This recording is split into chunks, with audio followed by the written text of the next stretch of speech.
Бисмилля. Ибн Асакир деген кісі риуаят қылып айтады.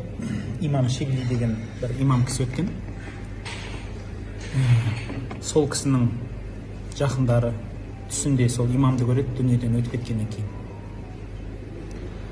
Сөйтіп сұрайды ғой, құрметті имам, дүниеден өттің, Алла тағала не істеді сенімен дегенде, алдына шақырып алып былай сұрады дейді. Ей пәленше, мен сені жәннатқа кіргізбекшімін. Не үшін жәннатқа кіргізетінін білесің ба дейді. Сосын айттым дейді, саған жасаған құлшылық ғибадаттарым ба дедім дейді. Жоқ дейді. Түнделетіп оқыған намаздарым шығар, нәпіл тұтқан оразаларым шығар. Жоқ. Онда түннің жарымында көздің жанарын тауысып оқыған білімім шығар, үлкен ғалымдарға жасаған қызметім шығар. Жоқ деді. Біраз нәрселерді айттым да басым салбырап, Аллахым, мен осы амалдардың бәрінен сауап күтетінмін.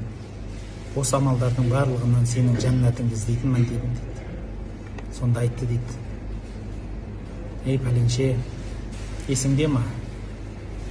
Бағдаттың бір суық қысында көшелерде келе жатқаныңда бір тоңып, суықтан тығылатын жер таба алмай тұрған кішкентай мысықтың баласын көрдім. Сөйтіп соны алып қойныңа тықтым. Есіңде ма деді. Иә деді. Оның сенен басқа үміті, сенен басқа қолдайтын жаны жоқ еді. Сен соны қолдадың, сен соны мейірімін тығып қойныңа бастың. Соған деген мейірімің үшін мен сені мейіріміме бөлеп кешірдім дейді. Құрметті бауырлар, Алланың мейірімі болмашы нәрседен келеді. Алдыңызға келген жаныңыздағы бауырларыңыз, жақындарыңызға мейіріміңізді төгіңіз, қанатыңызды жайыңыз. Сол жайылған қанаттың себебінен Алла тағала сізге мейірімін жаятын шығар.